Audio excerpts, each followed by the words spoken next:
దానికంటే నాకు ఏరే సంతోషం ఏముందని మిమ్మల్ని అడుగుతున్నా. అన్నదాత ఎప్పుడు కూడా సుఖీ భవ, రైతే రాజు కావాలి. అందుకని ఈరోజు ఎన్ని కష్టాలన్నా ఉండేయండి, ఆ కష్టాలు నా వరకే పరిమితం. మీరు మాత్రం సుఖ సంతోషాలతో ఉండాలనేది నా ఆకాంక్షని మరొకసారి విజ్ఞప్తి చేస్తున్నా.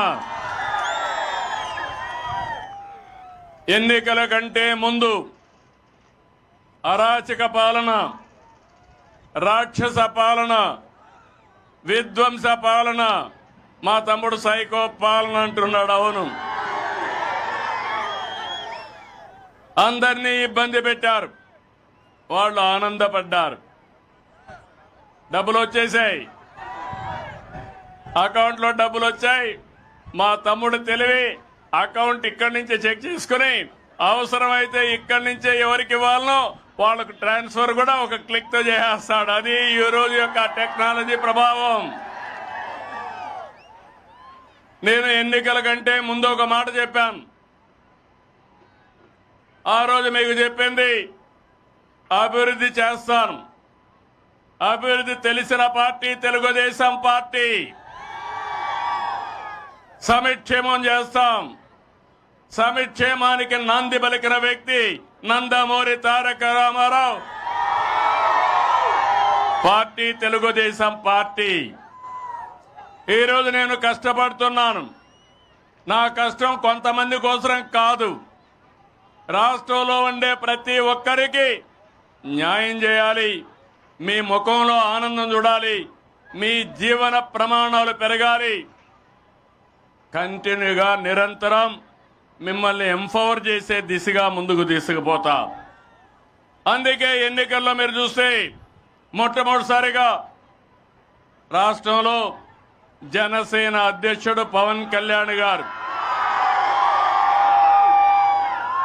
ఈ రాష్ట్రంలో ప్రభుత్వ వ్యతిరేక ఓటు చీలకూడదని ఒక మంచి భావంతో ముందుకొచ్చి ఆ రోజు పొత్తుకు నాంది పలికారు. ఆ తర్వాత బీజేపీ జాతీయ పార్టీ రెండోసార్లు అధికారం ఉన్నారు, మూడోసారిలో అధికారానికి వచ్చారు, నాలుగోసారి కూడా వస్తారు. అందుకనే వాళ్ళు ముందుకొచ్చి మన రాష్ట్రంలో పొత్తు పెట్టుకోవాలంటే రాష్ట్ర ప్రయోజనాలు దృష్టిలో పెట్టుకుని ఆ రోజు మనం పొత్తు పెట్టుకున్నాం. ఈరోజు ప్రధానమంత్రి గారు ఉపన్యాసం మీరు చూశారు. సింధూర్ గర్వకారణం. ఎక్కడ కూడా ఒక్క వ్యక్తిని చంపకుండా ఎవరైతే మన ఆడబిడ్డల బొట్టు చెరిచేశారో అలాంటి టెర్రరిస్టుల్ని అంతం చేసిన పార్టీ ఎన్డీఏ, అంతం చేసిన వ్యక్తి నరేంద్ర మోడీ గారని చెప్పి మరొకసారి విజ్ఞప్తి చేస్తున్నాను. అయితే ఆ రోజు ఒక మాట చెప్పాను. నేను సూపర్ 6 అని తీసుకొచ్చాను. కార్యకర్తలు ఇంటింటికి వచ్చారు, ఏం చేస్తామో చెప్పారు. అయితే గత ప్రభుత్వం ఆర్థిక విధ్వంసం చేసింది, చాలా సమస్యలు వచ్చాయి. కానీ నాకు దృఢ సంకల్పం ఉంది.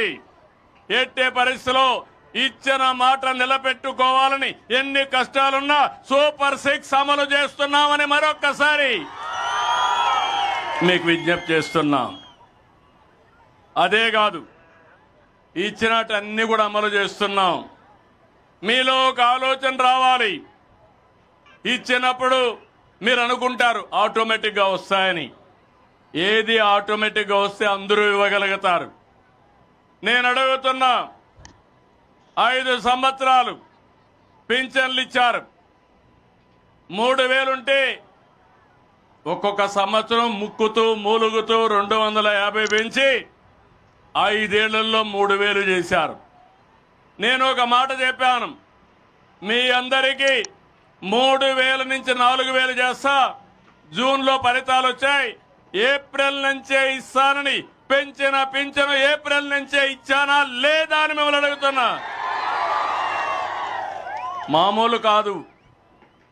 4,000 దివ్యాంగులకు 6,000 ఉంటే 3,000 పెంచాను. 3,000 నుంచి 6,000 పెంచాను. అంటే 12 రెట్లు పెంచాను. భగవంతుడు వాళ్ళ పట్ల చిన్న చూపు చూశాడు. మానవత్వంతో వాళ్ళు ఆదుకోవాలని నేను ముందుకు పోయాను. దీనివల్ల మీరు చూస్తే ఈరోజు 32,134 కోట్ల రూపాయలు సంవత్సరానికి ఖర్చు అవుతుంది. మన తర్వాత పక్కనుండే తెలంగాణ 8,000 కోట్లు, కడమోళ్ళు 4,000 కోట్లు. అది ఎక్కడా? నేను ఇచ్చేది ఎక్కడా? ఈ 64 లక్షల మందికి పింఛన్ ఇస్తున్నా. మీరంతా గుర్తుపెట్టుకుంటారా అని నేను మిమ్మల్ని అడుగుతున్నా.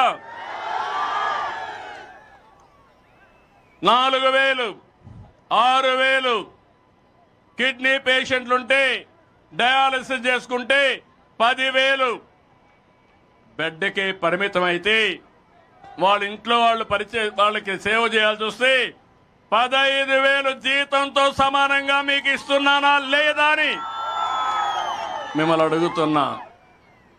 నేను డబ్బులు లెక్క పెట్టుకోవాలా, మానవత్వంతో చూస్తున్నా. ఈ విషయం మీరు గుర్తుపెట్టుకోవాలి. ఇంకో పక్కన ఎవరైనా భర్త చనిపోతే వితంతువుకు పెన్షన్ ఇవ్వకుండా ఎగ్గొట్టారు. నేను ఒకటే చెప్పాను, పాతవన్నీ క్లియర్ చేశా. మొన్నే 1,10,000 పింఛన్లు, నెలకు 44 కోట్ల రూపాయల ఖర్చు, సంవత్సరానికి 520 కోట్ల ఖర్చు. అయినా పర్వాలేదు, నా పేదవాడి ముఖంలో ఆనందాన్ని చూడాలని ఆ పింఛన్లు ఇచ్చాను. ఇంత మునుపు ఒక నెల తీసుకోకపోతే 2వ నెల ఎగ్గొట్టేవాళ్ళు. 2 నెలలు తీసుకోకపోతే వచ్చేదే కాదు. ఇప్పుడు 3 నెలలు ఎక్కడైనా ఉండండి.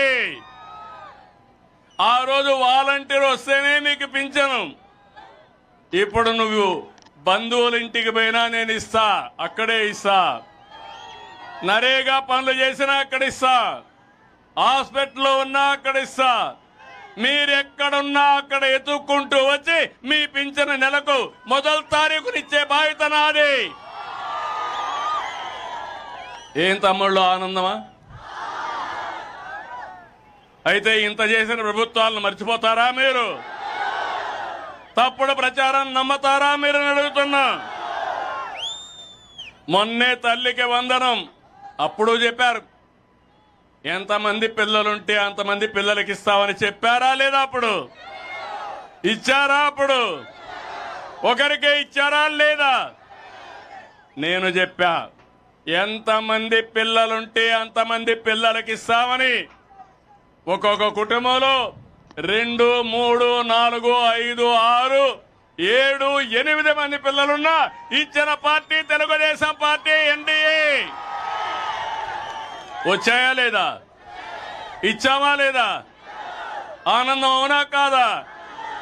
వ్యత్యాసం ఉందా లేదా? ఇంకొక పక్క